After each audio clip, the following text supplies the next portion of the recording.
contar uma história para você que eu li num livro esses dias e que tem a ver com aquilo que nós vamos falar hoje. É uma história verídica.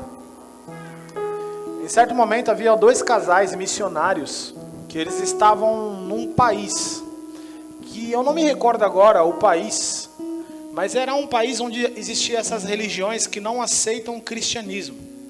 Então aqueles países bem fechados, onde acreditam em feitiçaria e não acreditam no cristianismo.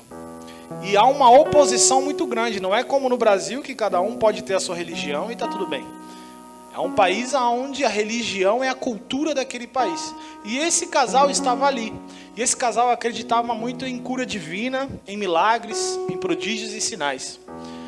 E em algum momento eles conheceram uma mulher que era como se fosse uma grande líder dessa religião deste país. E a mãe dessa mulher ficou doente de cama.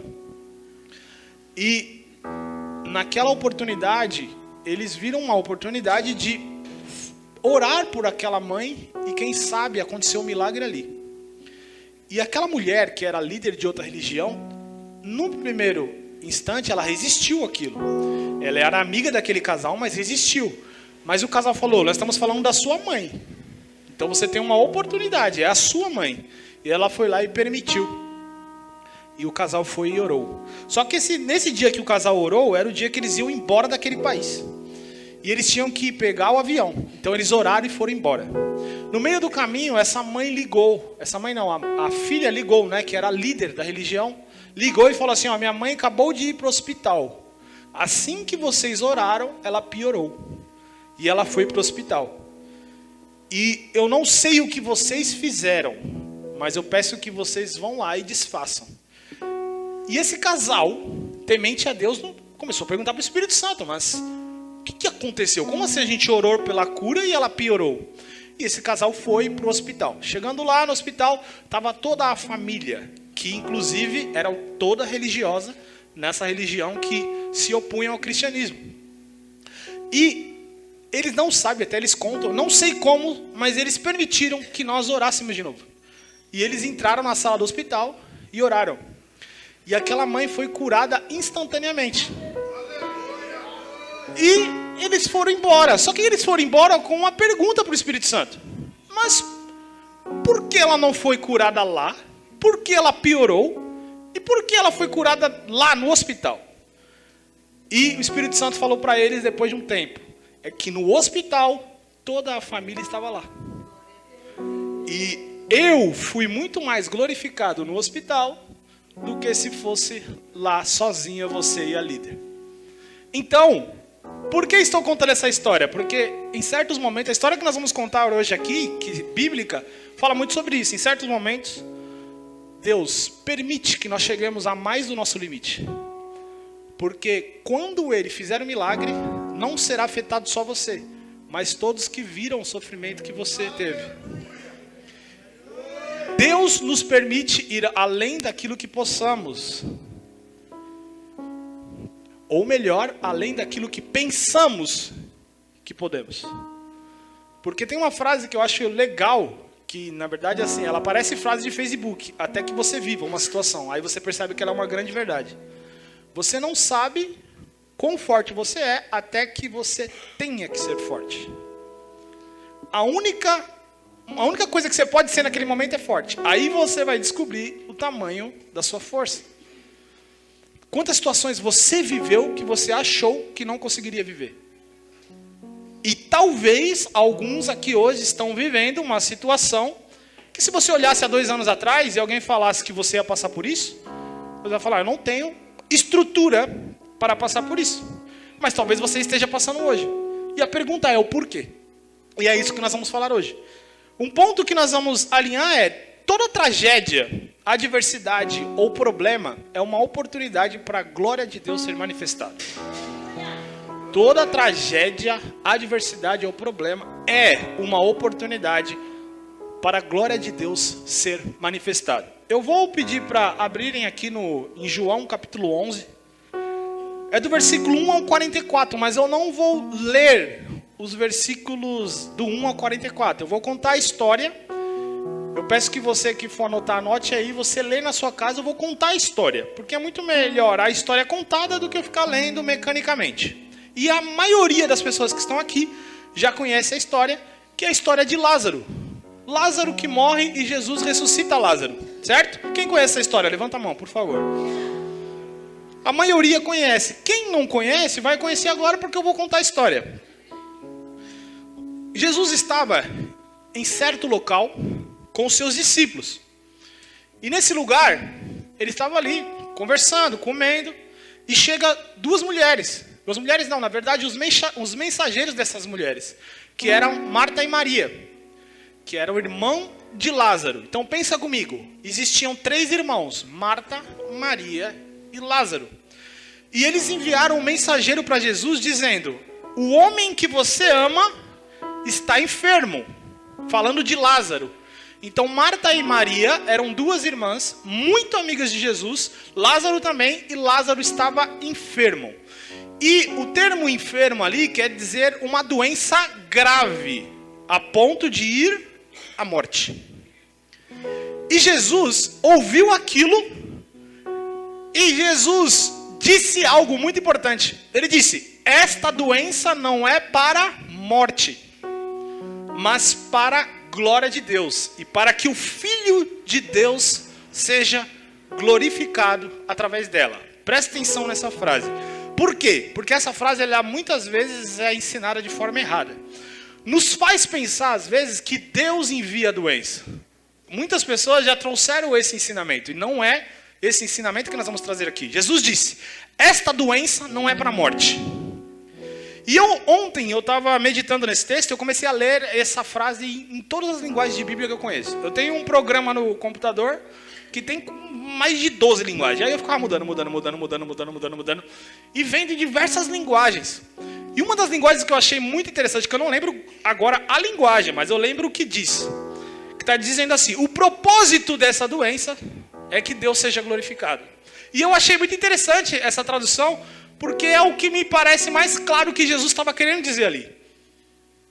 Então o que eu quero primeiramente gravar no seu coração: o problema, a adversidade, a doença, não é Deus que traz para a sua vida. Mas quando você entrega na mão dele, torna-se um propósito para ele ser glorificado. Às vezes a pessoa: Deus está me punindo, por isso eu estou doente. Não. Deus não pode enviar a doença para o seu corpo. Por quê? Porque Deus não vai contra a sua palavra. Se ele enviou Jesus para morrer, ressuscitar e nos livrar de toda enfermidade, se ele enviar uma doença no seu corpo, não faz sentido nenhum. Biblicamente não faz sentido. Então Deus não envia doença no seu corpo. Deus não envia acidente. Deus não envia adversidade. Uma coisa que nós precisamos entender é que nós estamos num mundo onde existe pecado, existe coisas ruins, existe o mal. E outra coisa, nós tomamos decisões erradas quase todos os dias, então nós acabamos vivendo consequências dos nossos erros. Uma das coisas que eu ouvi esses dias, do Thiago Brunet, ouvindo o podcast dele, ele falou o seguinte: que às vezes a pessoa, ela está passando por um momento com Deus quando você está todo errado, sabe? Você está tudo torto, fazendo tudo errado. Você sabe que o seu comportamento não condiz com aquilo que Deus ensina, mas você está prosperando. E aí você pergunta para Deus: mas Deus, eu estou todo errado e estou prosperando. Aí ele traz um ensinamento muito importante. Ele fala assim: você hoje está colhendo o que você plantou no passado. Talvez há 5 anos atrás você plantou tanta coisa boa que você está colhendo hoje. Não importa se o seu comportamento é errado hoje. Hoje você está colhendo o que você plantou. Só que você tem que lembrar que amanhã você vai colher o que você está plantando hoje. Então amanhã, às vezes, você vai estar todo certo com Deus, mas você vai estar colhendo esse momento todo errado que você passou. Então a vida é feita disso. Existe uma frase que eu gosto muito também, é que colher é uma opção. Não, desculpa. O plantio é uma opção, mas a colheita é obrigatória. Você vai colher o tempo todo. E você é uma semente ambulante. Tudo o que você está fazendo é uma semente. Então Deus nunca enviará uma doença. Grava isso no seu coração, por favor. Deus nunca enviará uma doença no seu corpo, nunca vai enviar um acidente, nunca vai enviar nada. Mas, Abner, eu vou passar por isso? Provavelmente. Um acidente, todo mundo, quem não passou um acidente aqui? Às vezes não é acidente grave, mas um simples acidente. Por quê? Porque nós vivemos num mundo onde essas coisas acontecem. O que a gente precisa entender também é que o cristão, ele não está protegido de viver tudo isso. Nós achamos, eu sou crente, então essas coisas eu não vou viver.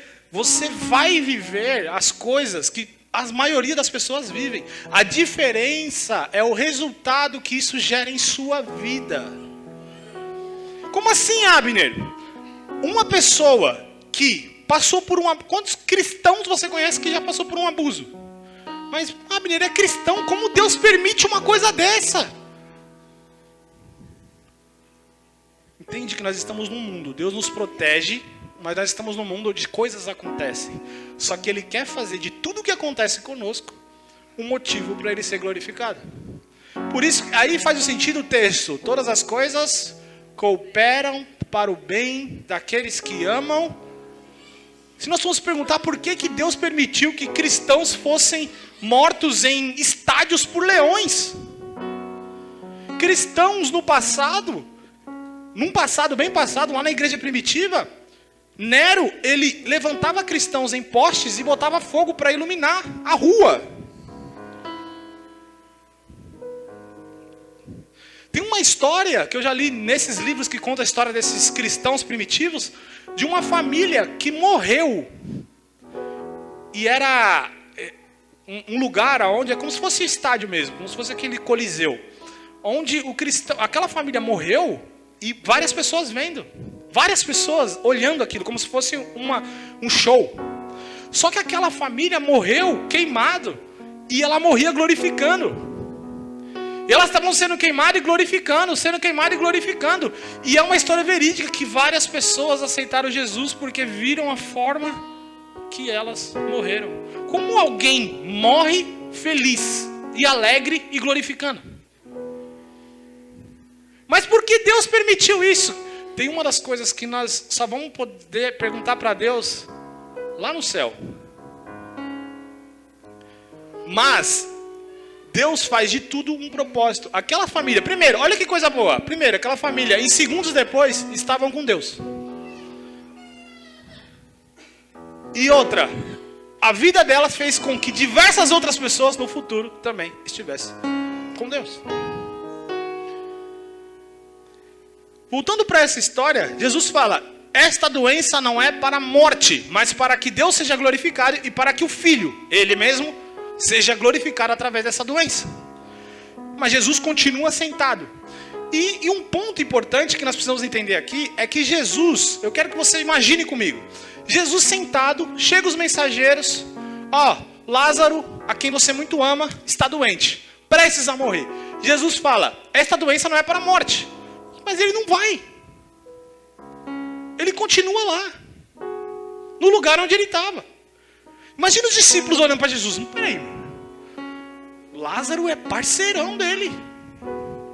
Os caras jogam truco junto, joga bilhar, assiste BBB. Não, Jesus não assistiria BBB, né? O bagulho de perder tempo é esse. Mas Jesus assistiria BBB. Mas os caras fazem, o cara sai para jogar bola junto. Aí Jesus, olhavam para ele e falavam assim: ele tem o poder de curar. Nós já vimos. E falaram que ele está prestes a morrer, mas ele não vai sair dali. Eu fico imaginando os discípulos olhando para Jesus. Mas Jesus, a Bíblia fala que Jesus ficou mais 2 dias. 2 dias. E aí entra um ponto importante.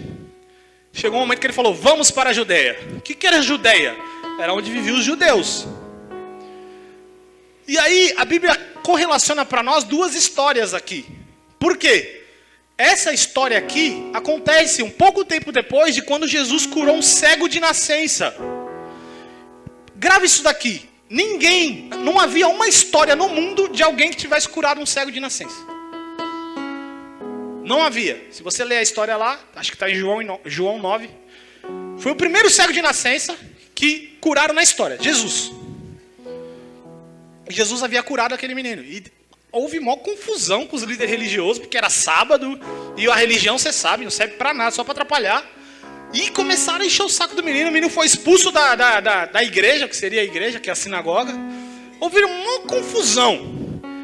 Aí Jesus em seguida traz um sermão lá, que ele é a porta, que ele é o pastor, e aí todo mundo queria apedrejar e matar Jesus. Jesus foi embora. E Jesus fala, vamos para a Judéia. Aí os discípulos, mas peraí, querem matar você lá. Como assim? Aí ele fala assim, ó, há 12 horas no dia, aonde existe luz, que está claro. E nessas 12 horas, quem anda nessas 12 horas não tropeça, porque a luz ilumina o caminho. Mas à noite, que são mais 12 horas, aonde quem andar vai tropeçar. O que ele quer? Eu estava pensando, o que Jesus falou nessa hora? Por quê, mano? O que ele quer dizer com isso? Ele estava querendo dizer que no texto lá do menino do cego de nascença, ele também usa a mesma frase. Ele fala assim, há 12 horas onde se deve trabalhar, e há 12 horas que não se deve, que é a noite. Então o que Jesus estava querendo dizer? O dia ali representava ele vivo, a noite representava quando você morre, não tem mais como você fazer nada, acabou. Ele fala, e o que ele está querendo dizer? Não importa se querem me matar, se querem resistir a mim, se querem se opor a mim, o meu Pai está trabalhando, o meu Pai continua curando, o meu Pai continua fazendo milagre, o meu Pai continua fazendo coisas boas, enquanto Ele estiver fazendo, eu também vou fazer, porque essa é a minha missão, esse é o meu propósito. Não importa se ir para lá, pode ser que eu sofra, a vontade de Deus é maior. Que me faz lembrar também um momento onde Paulo aconteceu isso. Paulo ia para certo, agora não lembro a cidade específica, mas Paulo falou assim, vou para esse lugar, acho que era Jerusalém. E chegou um profeta, amarrou os braços dele e falou assim, dessa forma vão te amarrar lá. E aí todo mundo começou a chorar. Chorar, não vai, você vai morrer, não vai. Eu não estou disposto a sofrer como a morrer por Cristo.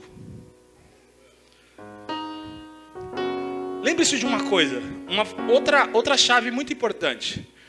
Se você não tem algo no seu coração que você está disposto a morrer por isso,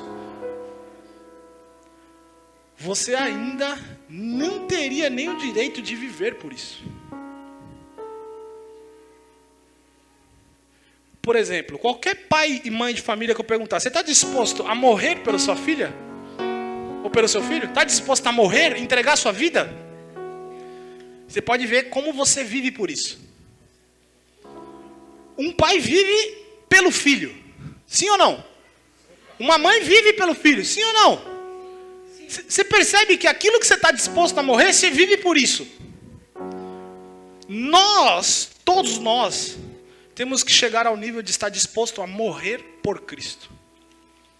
Porque nós somos crentes folgados no Brasil. Porque a gente não passa muito sofrimento por ser cristão. É tão louco que quando um vizinho... O pessoal fala, eu estou sendo perseguido, meu vizinho está me zoando porque eu sou crente. Estou chamando isso de perseguição. Tá vendo a coisa idiota que a gente fala que é perseguição? Eu estou sendo perseguido porque o meu chefe no meu trabalho, ele é macumbeiro, e ele fica falando de macumba lá no meu trabalho. Olha a perseguição. O nível de perseguição. Por quê? Porque ser cristão no Brasil é simples, é tranquilo. Só que nós temos que entender que isso também traz um mal. Qual é o mal? A não disposição de sofrer por Cristo. Porque quando a gente passa uma enfermidade ou alguma adversidade, nós voltamos para Deus e fala, por que você permite isso? Como se cristão mimado. Como se, não, nós temos que só passar por coisa boa. Por quê? Porque a gente não passa por dificuldade por ser isso. Mas tudo bem. Jesus, antes de sair, ele fala para os discípulos assim, Lázaro está dormindo e eu vou acordá-lo. E os discípulos falam, se ele está dormindo, então vai ficar bem. Aí ele fala, não, realmente ele está morto. Só que ele fala algo importante. Ele fala assim, eu vou pegar aqui aonde é o texto para colocar ali. Versículo 15, põe para mim o versículo 15 do capítulo 11.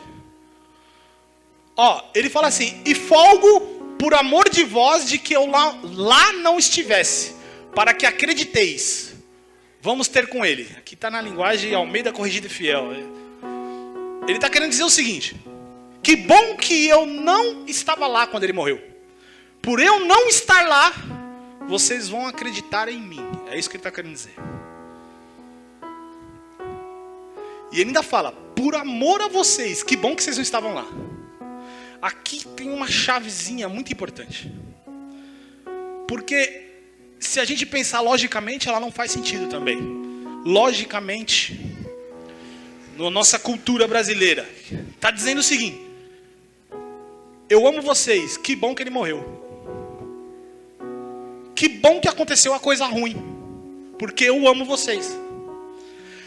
Sabe qual é o problema? É que Jesus, ele sempre tem uma visão. Quem joga xadrez aqui? Levanta a mão. Ninguém joga xadrez, meu Deus. 2, tá. Mas vocês já assistiram algum filme de alguém que joga e já ouviram essa frase que vai fazer sentido. Já ouviu falar? Ele pensa 3 jogadas à frente? Já ouviu isso daí? Então, quem joga xadrez, o cara bom que joga xadrez, ele consegue pensar 3, 4, 5 jogadas à frente. Então, ele pensa assim, se eu jogar aqui, a pessoa vai jogar ali, na hora que ela jogar aqui, eu vou jogar lá, e aí eu jogando lá, eu vou jogar assim. Um cara que joga bem xadrez, ele consegue olhar para o tabuleiro e pensar isso. Jesus, ele pensa 10 jogadas à frente. Enquanto as pessoas olhavam para a morte de Lázaro, ele já olhava para a ressurreição. Então ele fala, que bom que ele morreu. Aí a pessoa fala assim, pô, mas como assim que bom que ele morreu? Mas Jesus fala, que bom que ele morreu, porque ele vai ser ressuscitado. Na nossa vida, como isso funciona? Às vezes você está passando por situações, tragédias, problemas e adversidades. E nesse momento você não entende. Você só está sentindo a dor e o sofrimento. E você vai para a Bíblia. Tomara que quando você está passando por adversidade, você vai para a Bíblia, para a oração, para o jejum. Você vem mais até para o culto.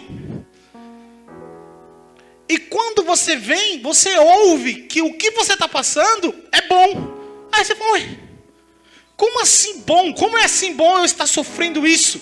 Só que Deus, ele olha 3 jogadas à frente. O tempo todo Deus está treinando a nossa musculatura. E qual musculatura é essa? Fé. Sem fé nós não somos nada. E fé, ninguém nasce assim.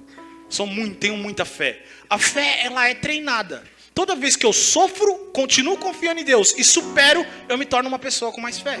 Com a fé mais firme. Por isso que muitas vezes você, adolescente, vai conversar com seu pai. Ai, pai, eu terminei com meu namorado, pai. Aí o pai, meu Deus do céu, olha o que ela está sofrendo, nem tem boleto para pagar ainda. Por quê? Porque o pai já passou por aquilo. Então aquela situação para ele, tranquilo.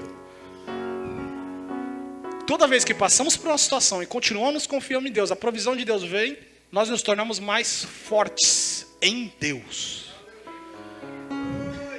Esse é o ponto.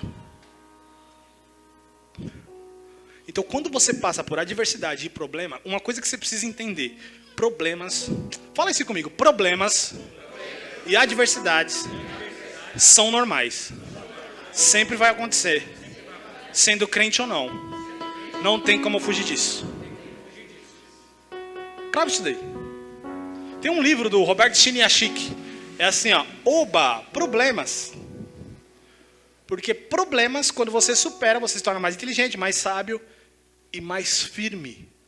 Quando nós fugimos do problema, o que acontece? Pessoas que fogem do problema são pessoas imaturas. Toda vez que eu me percebo fugindo do problema, eu sei que naquela área eu sou imaturo. Percebe? Pensa aí, qual problema você fugiu no último mês? Qual problema você fugiu? Qual pessoa você deixou de responder no WhatsApp?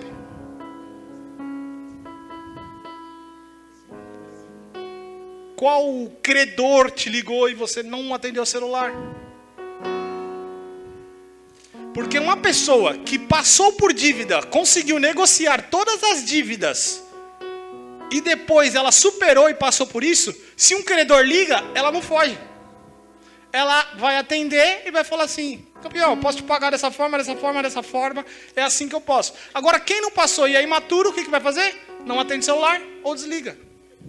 Porque nessa área você ainda não cresceu.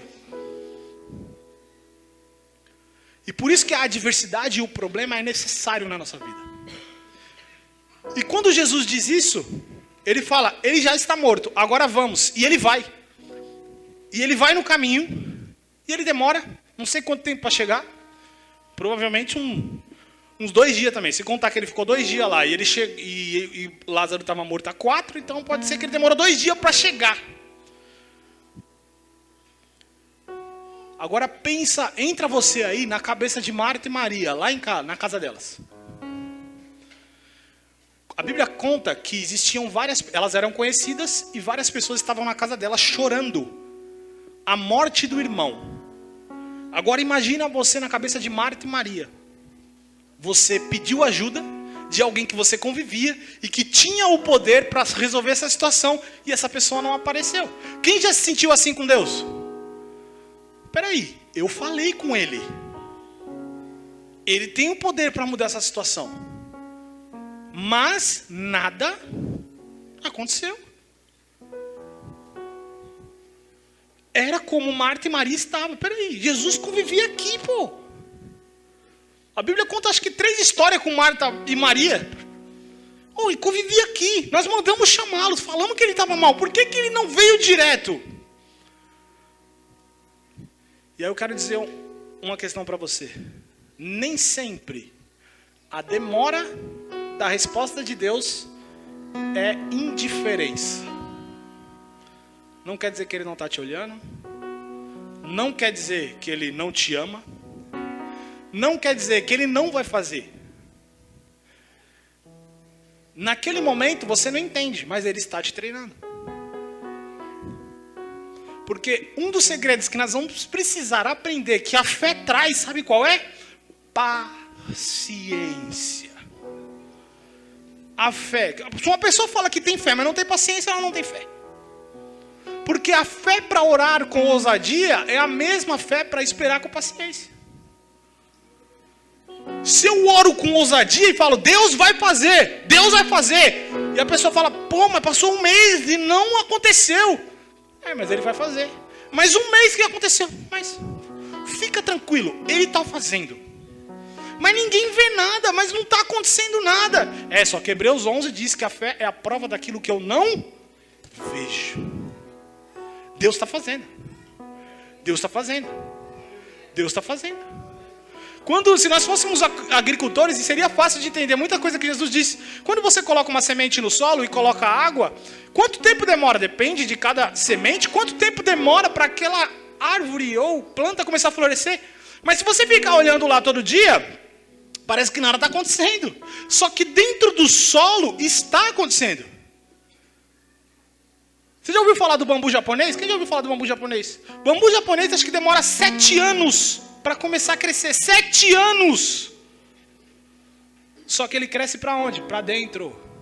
Por 7 anos ele cresce no solo. 7 anos. E Deus faz a natureza para que nós possamos entender. Por isso que Jesus usava a natureza para contar parábola para a gente. Porque a natureza, ela conta o que acontece dentro de nós. Tem certos momentos que eu vou passar que eu falei, Deus, eu quero isso. Ou Deus falou, eu tenho isso para você. E você começa a trabalhar nisso. Só que você precisa crescer internamente. Deus ele não vai te colocar num lugar onde você não está preparado. Porque a queda é grande. Ele vai começar a trabalhar internamente em você. Aí ele começa um processo de treinamento. Quando você ora para Deus e fala assim, Deus, eu quero viver isso. Você pagou uma inscrição para o treinamento, irmão. E aí começa o treinamento. E aí você começa a passar por situações, e situações, e situações, e situações, e situações. Mas por que acontece tudo isso comigo? É porque ele está te treinando internamente para poder viver. E aí, quem pensa grande aqui? Levanta a mão. Tem alguém que pensa grande? Cara, você ouve desde criança. Menino, você tem mania de grandeza, menino. Você tem mania de grandeza. Se você pensa muito grande, se prepara, porque o treinamento é mais intenso.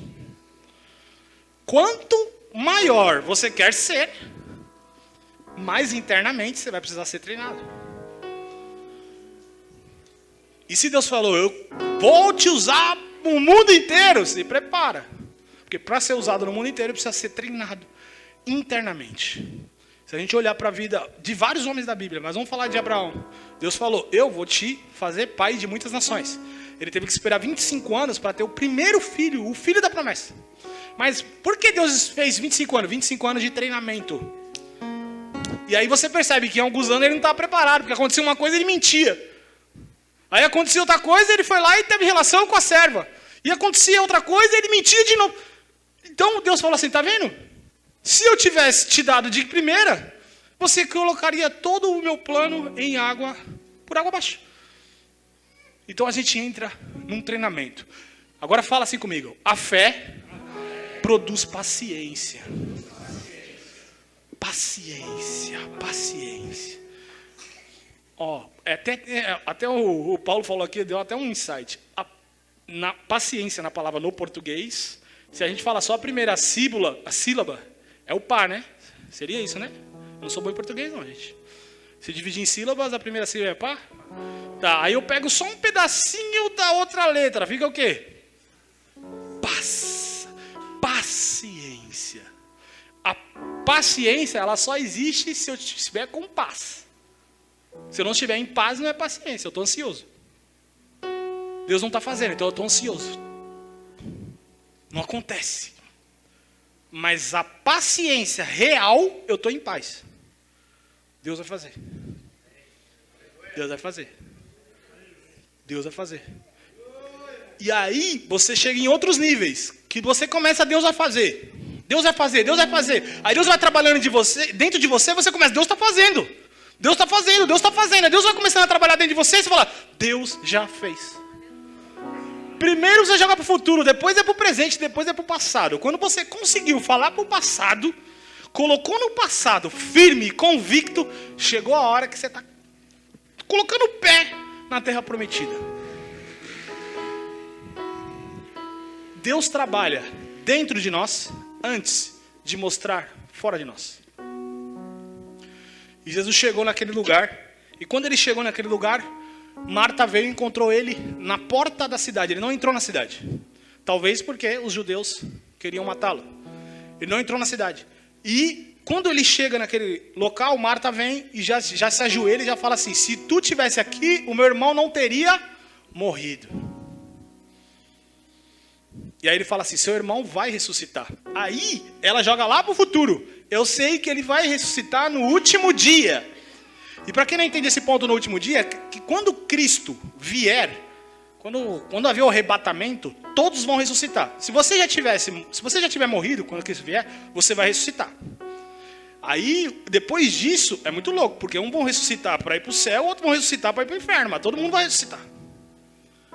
Então, no último dia, todos vão ressuscitar. Então, Jesus fala assim, seu irmão vai ressuscitar. Aí, ela diz, eu sei, ele vai ressuscitar no último dia.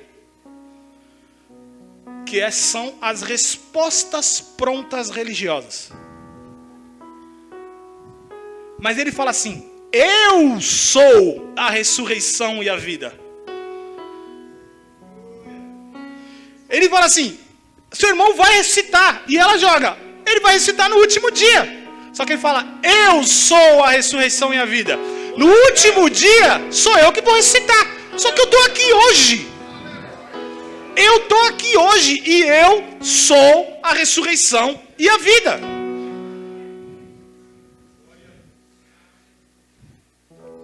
Quem crê em mim nunca morrerá. E aí, ela fala o seguinte para ele, eu sei que tu és o ungido que nós esperávamos. E ela vai e volta em casa, chama a irmã.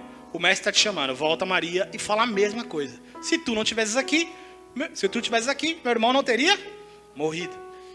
E até que uma das pessoas que correram lá, tinham muitas pessoas com ela. Quando Maria correu, eles achavam que Maria estava indo para o túmulo. E eles correram atrás dela. Quando encontraram Maria com Jesus, falaram, se ele curou o cego, lá do cego de nascença lá. Se ele abriu os olhos do cego, ele não podia ter curado? Eu não sei você, mas eu já passei por esse questionamento. Eu passei por situações onde Deus fez rapidamente. Aí na segunda situação que eu passei, Deus não fez rapidamente.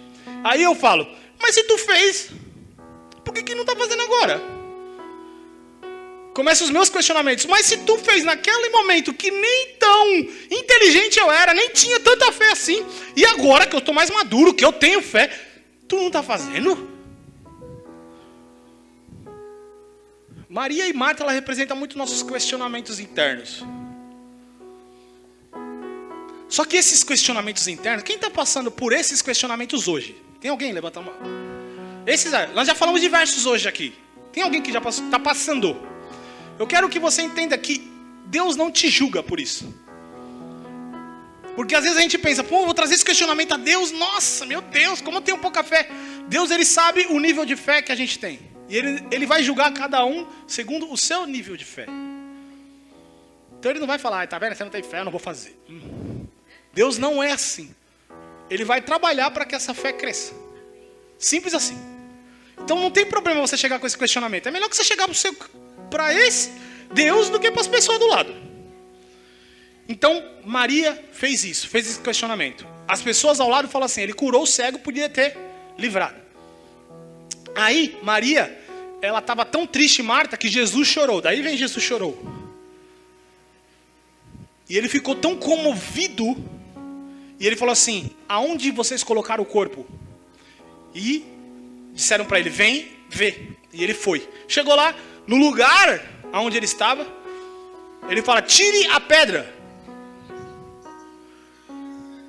Só que a Bíblia fala o seguinte, que Marta fala assim, Jesus, já faz 4 dias, já fede. E aí Jesus fala a frase que, meu Deus, eu já ouvi essa frase num momento bem importante da minha vida. Eu não disse para você que se você crer, você vai ver a glória de Deus? E o que é bastante interessante é que a Bíblia não cita que ele falou isso para ela. A Bíblia cita que ele falou isso lá quando ele estava com o discípulo. Lembra? Essa doença não é para a morte, mas para a glória de Deus. A Bíblia não cita ali ele falando isso para ela, mas provavelmente naquela conversa que não saiu no texto, ele falou, se você crer, você vai ver a glória de Deus, antes de entrar na cidade.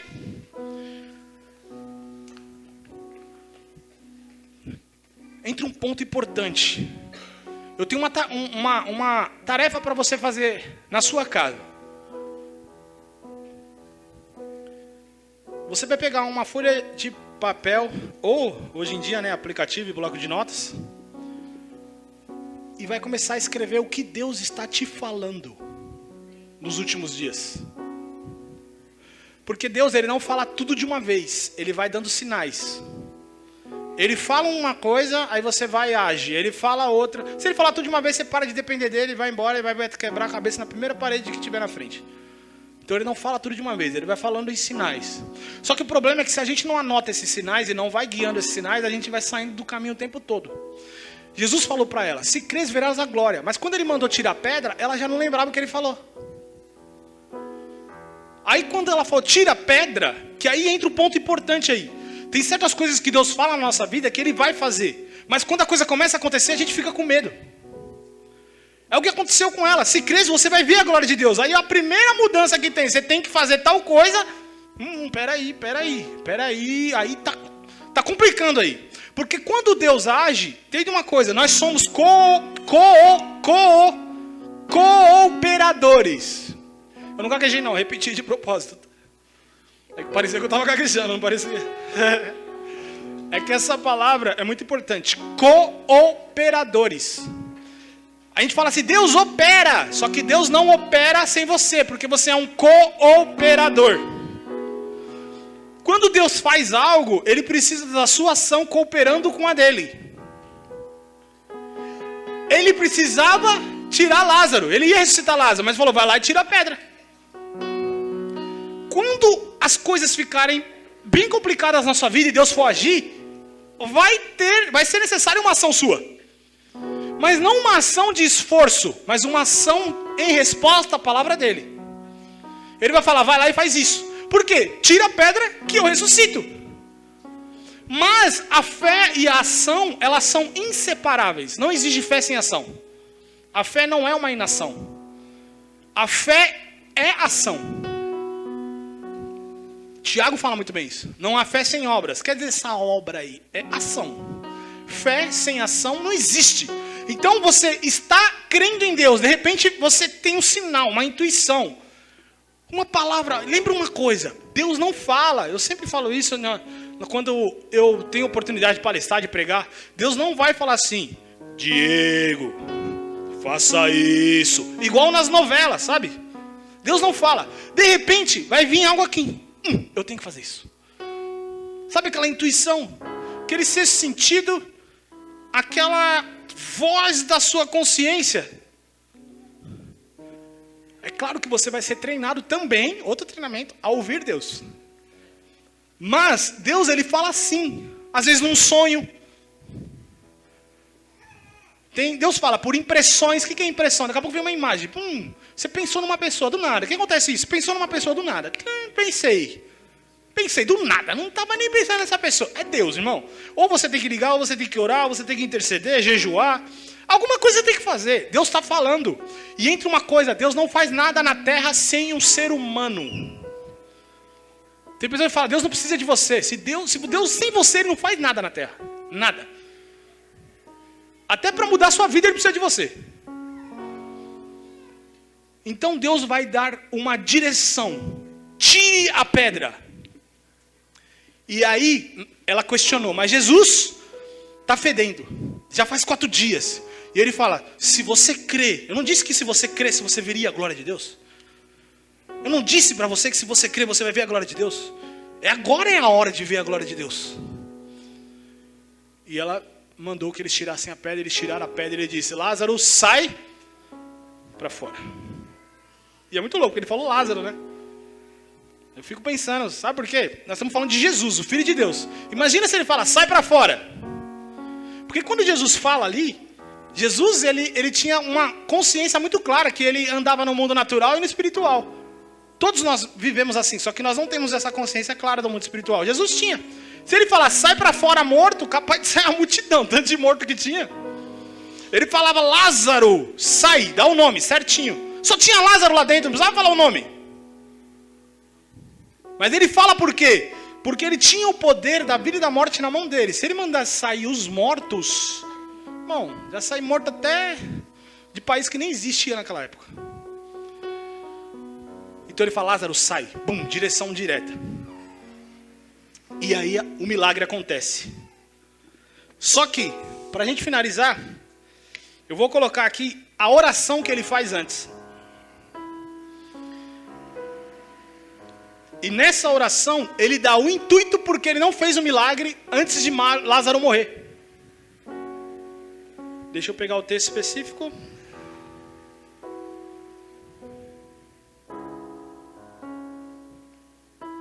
Versículo 41, por favor.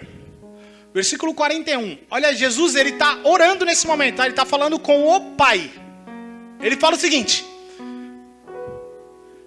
Então tiraram a pedra. E Jesus olhou para cima e disse, Pai, eu te agradeço porque me ouviste. Pode passar. Eu sei que sempre me ouves, mas disse isso por causa do povo que está aqui, para que creia que tu me enviaste. Jesus esperou para fazer um milagre naquele momento porque ele queria que o povo visse. E só o povo vendo, o povo podia realmente, cara, ele curou o cego de nascença, agora ressuscitou um morto depois de 4 dias, é o Filho de Deus. Vamos crer nele. E o intuito ainda no final é sempre a salvação. Se ele tivesse curado Lázaro ao invés de ressuscitar, muitas pessoas falam, eu já vi ele curar um monte de gente. Ele curou inclusive o cego de nascença, e uns dias atrás. Curar o Lázaro tranquilo. Então ele esperou morrer, esperou passar 4 dias, que entra com o processo de decomposição, e só quando, não tem mais jeito, ele fala, Lázaro, sai para fora.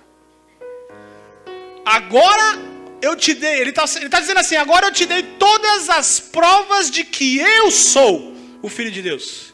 Eu sou o Messias, eu sou o ungido, eu sou o que deveria vir, eu sou a ressurreição e a vida. Aquele que crê em mim nunca morrerá. Ele estava querendo dizer, como que vocês podem duvidar agora?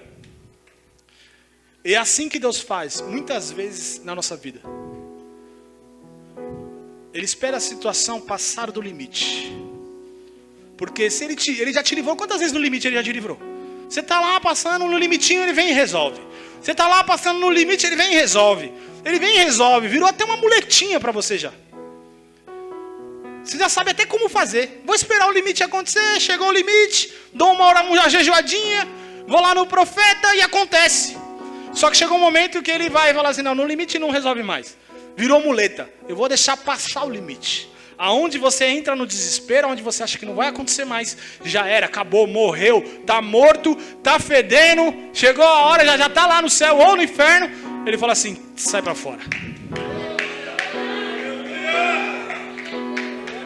E imagina o que aconteceu com aquelas pessoas. Imagina, a Bíblia conta de outros momentos onde Jesus senta com Lázaro e as pessoas vinham de diversos lugares, porque elas queriam ver Lázaro, tá lá na Bíblia, elas queriam ver Lázaro, elas não queriam ver só Jesus agora, elas queriam ver Lázaro vivo,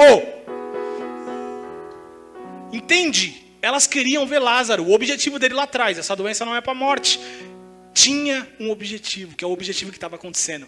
Elas queriam ver Lázaro, elas estavam vendo Lázaro vivo. Elas olhavam para Jesus e falavam assim, ele ressuscita. Só que elas olhavam para o lado e falavam assim, ó o ressuscitado ali. É diferente você falar, ele faz, e a pessoa ver feito. É essa forma que Deus quer marcar a nossa vida, sabe por quê? Sem Lázaro, o milagre não aconteceria. Entende uma coisa, sem Lázaro, se ele tivesse morrido, aconteceria? Não. O milagre é nada mais do que uma prova de que Deus existe, de que o reino é vivo e de que ele faz ainda hoje. Quando as pessoas veem você sendo curado, você sendo liberto, você sendo livre de acidentes, você passando por situações onde todo mundo falou assim, mano, já era, acabou. E aí ele vai lá e te tira dessa situação. É assim que elas veem Deus. É muito importante a gente falar que Deus é vivo, mas elas querem ver a ação desse Deus vivo. Acho que a maioria das pessoas aqui conhece a história da apóstola quando ela foi acidentada, certo? Eu sou uma prova de que Deus é vivo. Uma mulher que não podia ter filho, que sofreu um acidente, fraturou o crânio, quebrou bacia e eu estou aqui. Então quando você olha para mim e ouve a história, você fala assim, meu Deus, Deus não é só vivo, realmente Ele é vivo. A frase parou de ser uma frase e começou a ser uma realidade. Deus quer te usar como instrumento para que a glória dEle seja manifestada na terra. Porque só eu, ser humano, que tem corpo, espírito, alma, só você que pode manifestar a glória de Deus na terra. Deus não vai vir na terra, do nada ele aparece aqui, eu sou Deus. A Bíblia fala, ninguém nunca viu Deus. Mas quando vira Jesus, ele fala assim, você quer ver o Pai? Olha para mim. Aí depois de um tempo veio Paulo, e ele fala assim, você quer ver o Pai? Olha para Cristo. Você quer ver Cristo? Olha para mim. Hoje nós temos que ter o nosso caráter tão aprovado, a nossa vida tão alinhada com Deus, que quando uma pessoa fala, será que Deus existe? A pessoa fala assim, você quer saber se Deus existe? Olha para mim. Paulo falou isso. Vocês querem imitar Cristo? Me imite. A nossa vida vai se alinhar tanto com Deus. Só que para ver esse alinhamento, precisa ter treinamento. Todos nós queremos ver a glória de Deus. Mas para ver a glória de Deus, temos que ter esse coração alinhado, treinado em fé. Sabedoria, direcionamento do Espírito Santo. Começar a arriscar, começar a se jogar no escuro. Com sabedoria, com Ele segurando você e não na empolgação. Você vai ser treinado em tanta coisa, que se um dia a gente falar assim, um dia a gente vai fazer um seminário só de treinamento para você ouvir Deus. Porque no começo Ele vai começar a falar, você vai achar que é Ele. Aí depois, esse aqui é ele mesmo. Aí você fala, ah tá, lá não era ele, aqui é ele. E aí você começa a diferenciar. O problema é que nós queremos assim, como eu vou saber que é Deus? Você vai ter que agir, você vai ter que agir. Você ouve uma direção, se você agir e as coisas acontecerem, você fala, não, essa aqui era Deus. De repente você ouve sua emoção e você acha que é Deus também. Aí você age, quebra a cara e fala, essa não era Deus. E aí você começa a saber, cara, então Deus fala desse jeito, não é desse. A gente precisa passar por experiências com Deus. Todos os dias. Experiências pequenas, grandes, médias. E nós seremos usados para que a glória de Deus se manifeste nesse lugar. E nesse lugar que eu digo, a terra física. Para a gente finalizar, eu quero passar para você os 4 pontos que eu dividi, que Deus falou comigo nesse texto. O primeiro foi como a gente começou, que é: toda tragédia, adversidade ou problema é uma oportunidade para a glória de Deus ser manifestada. A partir de agora, quando você passar por uma adversidade, se estiver passando, já fica aí a lição. Passar por uma adversidade, problema, acidente, você só tem que pensar como que a glória de Deus pode ser manifestada aqui agora, através da minha vida. E parar de não reclame, não questione, comece a olhar para a glória. A glória pode ser manifestada. Quando acontece um acidente, uma pessoa pode estar passando mal. Ela pode morrer ou você pode orar e ela levantar. São 2 oportunidades num lugar só. Segundo ponto é, a demora da resposta da oração de Deus não é uma indiferença, tem um propósito. Porque para nós está demorando, para Deus não.